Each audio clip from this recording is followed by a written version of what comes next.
1월 18일 창세기 19장, 마태복음 18장, 느헤미야 8장, 사도행전 18장을 새번역 버전으로 읽도록 하겠습니다. 창세기 19장. 저녁 때 두 천사가 소돔에 이르렀다. 롯이 소돔성 어귀에 앉아 있다가 그들을 보고 일어나서 맞으며 얼굴을 땅에 대고 엎드려 청하였다. 두 분께서는 가시는 길을 멈추시고 이 종의 집으로 오셔서 발을 씻고 하룻밤 머무르시기 바랍니다. 내일 아침에 일찍 일어나셔서 길을 떠나시기 바랍니다. 그들이 대답하였다. 아닙니다. 우리는 그냥 길에서 하룻밤을 묵을 생각입니다. 그러나 롯이 간절히 권함으로 마침내 그들이 롯을 따라서 집으로 들어갔다. 롯이 그들에게 누룩 넣지 않은 빵을 구워서 상을 차려주니 그들은 롯이 차려준 것을 먹었다. 그들이 잠자리에 들기 전에 소돔 성곽 마을에서 젊은이 노인 할 것 없이 모든 남자가 몰려와서 그 집을 들러쌌다. 그들은 롯에게 소리쳤다. 오늘 밤에 당신의 집에 온 그 남자들이 어디에 있소? 그들을 우리에게로 데리고 나오시오. 우리가 그 남자들과 상간 좀 해야 하겠소. 롯은 그 남자들을 만나려고 바깥으로 나가서는 뒤로 문을 걸어 잠그고 그들을 타일렀다. 여보게들, 제발 이러지 말게. 이건 악한 짓일세. 이것 보게. 나에게 남자를 알지 못하는 두 딸이 있네. 그 아이들을 자네들에게 줄 터이니 그 아이들을 자네들 좋을 대로 하게. 그러나 이 남자들은 나의 집에 보호받으러 온 손님들이니까 그들에게는 아무 일도 저지르지 말게. 그러자 소돔의 남자들이 롯에게 비껴서라고 소리를 지르고 나서 이 사람이 자기도 나그네 살이를 하는 주제에 우리에게 재판관 행세를 하려고 하는구나. 어디 그들보다 당신이 먼저 혼 좀 나보시오. 하면서 롯에게 달려들어 밀치고 대문을 부수려고 하였다. 안에 있는 두 사람이 손을 내밀어 롯을 안으로 끌어들인 다음에 문을 닫아 걸고 그 집 대문 앞에 모여든 남자들을 젊은이 노인 할 것 없이 모두 쳐서 그들이 눈을 어둡게 하여 대문을 찾지 못하게 하였다. 그 두 사람이 롯에게 말하였다. 식구들이 여기에 더 있습니까? 사애들이나 아들들이나 딸들이나 딸린 가족들이 이 성 안에 더 있습니까? 그들을 다 성 바깥으로 데리고 나가십시오. 우리는 지금 이곳을 멸하려고 합니다. 이 성 안에 있는 사람들을 규탄하는 크나큰 울부짖음이 주님 앞에 이르렀으므로 주님께서 소돔을 멸하시려고 우리를 보내셨습니다. 롯이 나가서 자기 딸들과 약혼한 사익감들에게 이 사실을 알렸다. 롯이 그들에게 말하였다. 서두르게 이 성을 빠져나가야 하네. 주님께서 이 성을 곧 멸하실 걸세. 그러나 그의 사익감들은 그가 농담을 한다고 생각하였다. 동틀 무렵에 천사들이 롯을 재촉하여 말하였다. 서두르시오. 여기에 있는 부인과 두 딸을 데리고 여기를 떠나시오. 꾸물거리고 있다가는 이 성이 벌을 받을 때 함께 죽고 말 것이오. 그런데도 롯이 꾸물거리자 그 두 사람은 롯과 그의 아내와 두 딸의 손을 잡아 끌어서 성 바깥으로 안전하게 대피시켰다. 주님께서 롯의 가족에게 자비를 베푸신 것이다. 그 두 사람이 롯의 가족을 성 바깥으로 이끌어내자마자 그 가운데 한 사람이 롯의 가족에게 말하였다. 어서 피하여 목숨을 건지시오. 뒤를 돌아보거나 들에 머무르거나 하지 말고 저 산으로 도피하시오. 그렇게 하지 않으면 죽고 말 것이오. 이때 롯이 그들에게 말하였다. 다른 길을 말씀해 주시기 바랍니다. 두 분께서는 이 종을 좋게 보시고 저에게 크나큰 은혜를 베푸셔서 저의 목숨을 구해 주셨습니다. 그러나 제가 저 산까지 도피해 가다가는 이 재난을 피하지 못하고 죽게 될까 두렵습니다. 보십시오. 저기 작은 성이 하나 있습니다. 저 성이면 가까워서 피할 만합니다. 그러니 그리로 피하게 하여 주십시오. 아주 작은 성이 아닙니까? 거기로 가면 제 목숨이 안전할 것입니다. 그 사람이 롯에게 말하였다. 좋소. 내가 그 청을 들어주겠소. 저 성은 멸하지 않겠소. 당신 내가 거기에 이르기까지는 내가 아무 일도 하지 않을 터이니 빨리 그리로 가시오. 롯이 그 성을 작다고 하였으므로 사람들은 그 성의 이름을 소알이라고 하였다. 롯이 소알에 이르렀을 때 해가 떠올라서 땅을 비췄다. 주님께서 하늘 곧 주님께서 계신 곳으로부터 소돔과 고모라에 유황과 불을 소나기처럼 퍼부으셨다. 주님께서는 그 두 성과 성 안에 사는 모든 사람과 넓은 들과 땅에 심은 채소를 다 엎어 멸하셨다. 롯의 아내는 뒤를 돌아보았으므로 소금 기둥이 되었다. 다음날 아침에 아브라함이 일찍 일어나서 주님을 모시고 서 있던 그곳에 이르러서 소돔과 고모라와 넓은 들이 있는 땅을 내려다보니 거기에서 솟아오르는 연기가 마치 옹기 가마에서 나는 연기와 같았다. 하나님은 둘에 있는 성들을 멸하실 때에 아브라함을 기억하셨다. 그래서 하나님은 롯이 살던 그 성들을 재앙으로 뒤엎으실 때에 롯을 그 재앙에서 건져주신 것이다. 롯은 소알에 사는 것이 두려워서 두 딸을 데리고 소알을 떠나 산으로 들어가서 숨어서 살았다. 롯은 두 딸들과 함께 같은 굴에서 살았다. 하루는 큰딸이 작은딸에게 말하였다. 우리 아버지는 늙으셨고 아무리 보아도 이 땅에는 세상 풍속대로 우리가 결혼할 남자가 없다. 그러니 우리가 아버지께 술을 대접하여 취하시게 한 뒤에 아버지 자리에 들어가서 아버지에게서 씨를 받도록 하자. 그날 밤에 두 딸은 아버지에게 술을 대접하여 취하게 한 뒤에 큰딸이 아버지 자리에 들어가서 누웠다. 그러나 아버지는 큰딸이 와서 누웠다가 일어난 것을 전혀 알아차리지 못하였다. 이튿날 큰딸이 작은딸에게 말하였다. 어젯밤에는 내가 우리 아버지와 함께 누웠다. 오늘 밤에도 우리가 아버지께 술을 대접하여 취하시게 하자. 그리고 이번에는 내가 아버지 자리에 들어가서 아버지에게서 씨를 받아라. 그래서 그날 밤에도 두 딸은 아버지에게 술을 대접하여 취하게 하였고 이번에는 작은딸이 아버지 자리에 들어가 누웠다. 그러나 이번에도 그는 작은딸이 와서 누웠다가 일어난 것을 전혀 알아차리지 못하였다. 롯의 두 딸이 드디어 아버지 아이를 가지게 되었다. 큰딸은 아들을 낳고 아기 이름을 모압이라고 하였으니 그가 바로 오늘날 모압 사람의 조상이다. 작은 딸도 아들을 낳고 아기 이름을 베남미라고 하였으니 그가 바로 오늘날 암몬 사람의 조상이다. 마태복음 18장. 그때 제자들이 예수께 다가와서 물었다. 하늘나라에서는 누가 가장 큰 사람입니까? 예수께서 어린이 하나를 곁으로 불러서 그들 가운데 세우시고 말씀하셨다. 내가 진정으로 너희에게 말한다. 너희가 돌이켜서 어린이들과 같이 되지 않으면 절대로 하늘나라에 들어가지 못할 것이다. 그러므로 누구든지 이 어린이와 같이 자기를 낮추는 사람이 하늘나라에서는 가장 큰 사람이다. 또 누구든지 내 이름으로 이런 어린이 하나를 영접하면 나를 영접하는 것이다. 나를 믿는 이 작은 사람 가운데서 하나라도 걸려 넘어지게 하는 사람은 누구라도 차라리 그 목에 큰 맷돌을 달고 깊은 바다에 빠지는 편이 낫다. 사람을 걸려 넘어지게 하는 일 때문에 세상에는 화가 있다. 걸려 넘어지게 하는 일이 없을 수는 없으나 걸려 넘어지게 하는 일을 일으키는 그 사람에게는 화가 있다. 내 손이나 발이 너를 걸려 넘어지게 하거든 그것을 찍어서 내버려라. 내가 두 손과 두 발을 가지고 영원한 불 속에 들어가는 것보다는 차라리 손이나 발 없는 채로 생명에 들어가는 편이 낫다. 또 내 눈이 너를 걸려 넘어지게 하거든 빼어버려라. 내가 두 눈을 가지고 불붙는 지옥에 들어가는 것보다는 차라리 한 눈으로 생명에 들어가는 편이 낫다. 너희는 이 작은 사람들 가운데서 한 사람이라도 업신여기지 않도록 조심하여라. 내가 너희에게 말한다. 하늘에서 그들의 천사들이 하늘에 계신 내 아버지의 얼굴을 늘 보고 있다. 너희는 어떻게 생각하느냐? 어떤 사람에게 양 100마리가 있는데 그 가운데 한 마리가 길을 잃었다고 하면 그는 99마리를 산에다 남겨두고서 길을 잃은 그 양을 찾아 나서지 않겠느냐? 내가 너에게 말한다. 그가 그 양을 찾으면 길을 잃지 않은 99마리 양보다 오히려 그 한 마리 양을 두고 더 기뻐할 것이다. 이와 같이 이 작은 사람들 가운데서 하나라도 망하는 것은 하늘에 계신 너희 아버지의 뜻이 아니다.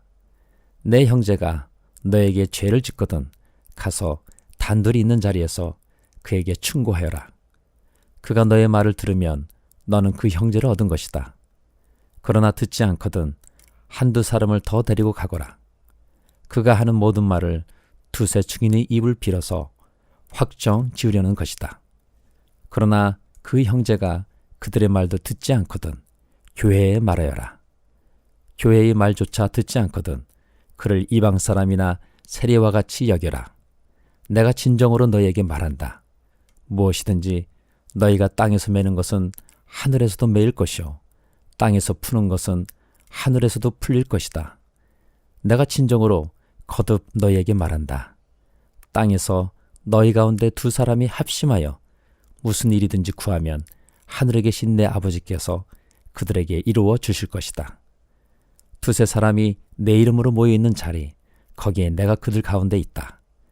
그때 베드로가 예수께 다가와서 말하였다. 주님, 내 형제가 나에게 자꾸 죄를 지으면 내가 몇 번이나 용서하여 주어야 합니까? 7번까지 하여야 합니까? 예수께서 대답하셨다. 7번만이 아니라 70번을 7번이라도 하여야 한다. 그러므로 하늘나라는 마치 자기 종들과 샘을 가리려고 하는 어떤 왕과 같다. 왕이 샘을 가리기 시작하니 10,000달란트 빚진 종 하나가 왕 앞에 끌려왔다. 그런데 그는 빚을 갚을 돈이 없으므로 주인은 그 종에게 자신과 그 아내와 자녀들과 그 밖에 그가 가진 것을 모두 팔아서 갚으라고 명령하였다. 그랬더니 종이 그 앞에 무릎을 꿇고 참아주십시오. 다 갚겠습니다. 하고 애원하였다. 주인은 그 종을 가엾게 여겨서 그를 놓아주고 빚을 없애주었다. 그러나 그 종은 나가서 자기에게 100데나리온 빚진 동료 하나를 만나자 붙들어서 멱살을 잡고 말하기를 내게 빚진 것을 갚아라 하였다. 그 동료는 엎드려 간청하였다. 참아주게, 내가 갚겠네. 그러나 그는 들어주려 하지 않고 가서 그 동료를 감옥에 집어넣고 빚진 돈을 갚을 때까지 갇혀있게 하였다. 다른 종들이 이 광경을 보고 매우 딱하게 여겨서 가서 주인에게 그 일을 다 일렀다. 그러자 주인이 그 종을 불러다 놓고 말하였다. 이 악한 종아, 내가 애원하기에 나는 너에게 그 빚을 다 없애주었다. 내가 너를 불쌍히 여긴 것처럼 너도 내 동료를 불쌍히 여겼어야 할 것이 아니냐. 주인이 노하여 그를 형무소 관리에게 넘겨주고 빚진 것을 다 갚을 때까지 가두어 두게 하였다. 너희가 각각 진심으로 자기 형제 자매를 용서해 주지 않으면 나의 하늘 아버지께서도 너희에게 그와 같이 하실 것이다. 느헤미야 8장. 모든 백성이 한꺼번에 수문학 광장에 모였다. 그들은 학자 에스라에게 주님께서 이스라엘에게 명하신 모세의 율법책을 가지고 오라고 청하였다. 7째 달 초하루에 에스라 제사장은 율법책을 가지고 회중 앞에 나왔다. 거기에는 남자든 여자든 알아들을 만한 사람은 모두 나와 있었다. 그는 수문학 광장에서 남자든 여자든 알아들을 만한 모든 사람에게 새벽부터 정오까지 큰 소리로 율법책을 읽어주었다. 백성은 모두 율법책 읽는 소리에 귀를 기울였다. 학자 에스라는 임시로 만든 높은 나무 단 위에 섰다.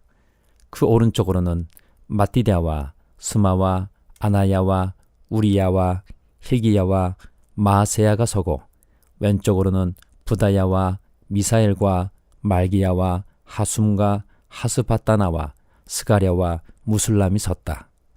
학자 에스라는 높은 단 위에 서 있었으므로 백성들은 모두 그가 책 펴는 것을 볼 수 있었다. 에스라가 책을 펴면 백성들은 모두 일어섰다. 에스라가 위대하신 주 하나님을 찬양하면 백성들은 모두 손을 들고 아멘, 아멘 하고 응답하고 엎드려 얼굴을 땅에 대고 주님께 경배하였다.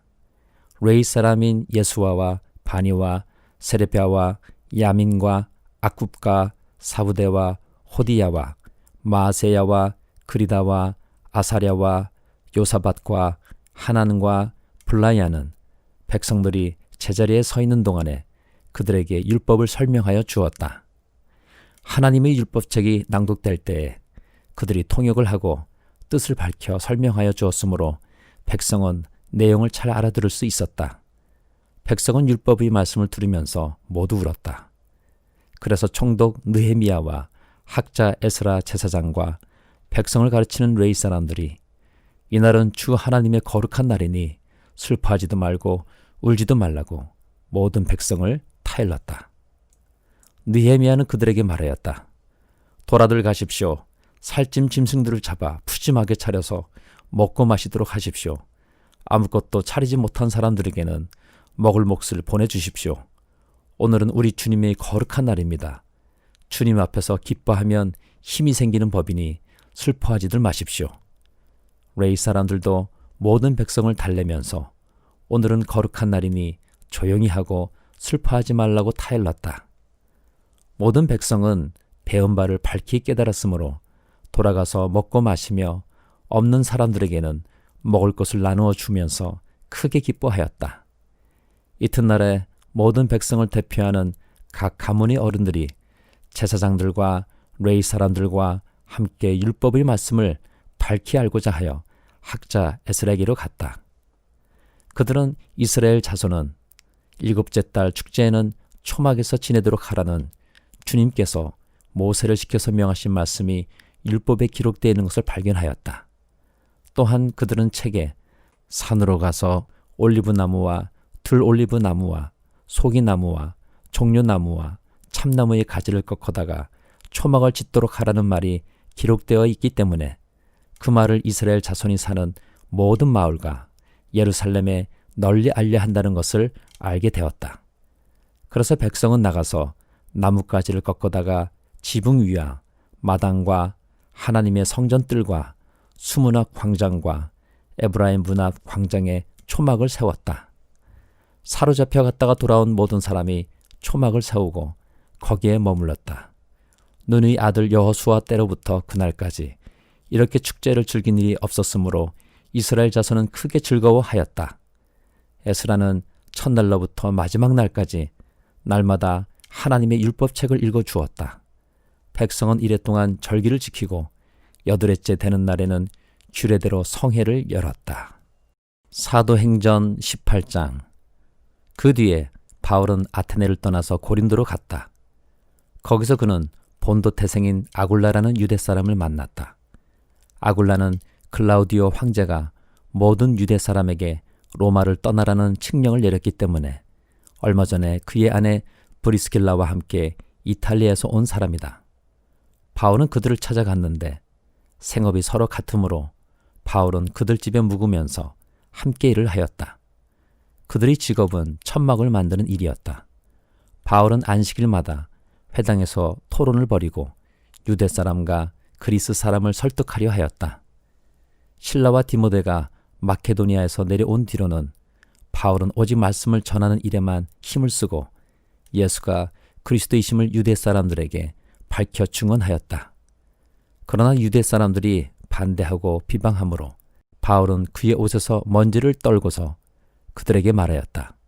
여러분이 멸망을 받으면 그것은 오로지 여러분의 책임이지 나의 잘못은 아닙니다. 이제 나는 이방 사람에게로 가겠습니다. 바울은 거기를 떠나서 디디오 유스도라는 사람의 집으로 갔는데 그는 이방 사람으로서 하나님을 공경하는 사람이고 그의 집은 바로 회당 옆에 있었다. 회당장인 그리스보는 그의 온 집안 식구와 함께 주님을 믿는 신자가 되었다. 그리고 고린도 사람 가운데서도 많은 사람이 바울의 말을 듣고서 믿고 침례를 받았다. 그런데 어느 날 밤에 환상 가운데 주님께서 바울에게 말씀하셨다. 무서워하지 말아라. 잠자코 있지 말고 끊임없이 말하여라. 내가 너와 함께 있으니 아무도 너에게 손을 대어 해하지 못할 것이다. 이 도시에는 나의 백성이 많다. 바울은 그들 가운데서 하나님의 말씀을 가르치면서 1년 6개월 동안 머물렀다. 그러나 갈리오가 아가야 주 총독으로 있을 때 유대 사람이 한패가 되어 바울에게 달려들어 그를 재판정으로 끌고 가서 이 사람은 법을 어기면서 하나님을 공경하라고 사람들을 선동하고 있습니다. 하고 말하였다. 바울이 막 입을 열려고 할 때에 갈리오가 유대 사람에게 말하였다. 유대 사람 여러분, 사건이 무슨 범죄나 악행에 관련된 일이면 내가 여러분이 송사를 들어주는 것이 마땅할 것이요. 그러나 문제가 언어와 명칭과 여러분의 율법에 관련된 것이면 여러분이 스스로 알아서 처리하시오. 나는 이런 일에 재판관이 되고 싶지 않소. 그래서 총독은 그들을 재판정에서 몰아냈다. 그들은 회당장 소스데네를 붙들어다가 재판정 앞에서 때렸다. 그러나 갈리오는 이 일에 조금 더 참견하지 않았다. 바울은 여러 날을 더 머무른 뒤에 신도들과 작별하고 배를 타고 시리아로 떠났다. 브리스길라와 아굴라가 그와 동행하였다. 그런데 바울은 서원한 것이 있어서 갱그라에서 머리를 깎았다. 그 일행은 에베소에 이르렀다. 바울은 그 두 사람을 떼어놓고 자기 혼자 회당에 들어가서 유대 사람과 토론하였다. 그들은 바울에게 좀 더 오래 머물러 달라고 청하였으나 바울은 거절하고 하나님의 뜻이면 내가 다시 돌아오겠습니다 하고 작별 인사를 한 뒤에 배를 타고 에베소를 떠났다. 바울은 가이사랴에 내려서 예루살렘으로 올라가 교회에 문안한 뒤에 안디옥으로 내려갔다. 바울은 얼마 동안 거기에 있다가 그곳을 떠나 갈라디아 지방과 부르기아 지방을 차례로 두루 다니면서 모든 신도를 굳세게 하였다. 그런데 알렉산드리아 태생으로 아볼로라는 유대 사람이 에베소에 왔다. 그는 말을 잘하고 성경에 능통한 사람이었다. 그는 이미 주님의 도를 배워서 알고 있었고 예수에 관한 일을 열심히 말하고 정확하게 가르쳤다. 그렇지만 그는 요한의 침례밖에 알지 못하였다. 그가 회당에서 담대하게 말하기 시작하니 브리스길라와 아굴라가 그의 말을 듣고서 따로 그를 데려다가 하나님의 도를 더 자세하게 설명하여 주었다. 아볼로는 아가이로 건너가고 싶어 하였다. 그래서 신도들이 그를 격려하고 그쪽 제자들에게 아볼로를 영접하라고 편지를 보냈다. 그는 거기에 이르러서 이미 하나님의 은혜로 신도가 된 사람들에게 큰 도움을 주었다. 그가 성경을 가지고 예수가 그리스도이심을 증명하면서 공중 앞에서 유대 사람들을 힘있게 논박했기 때문이다.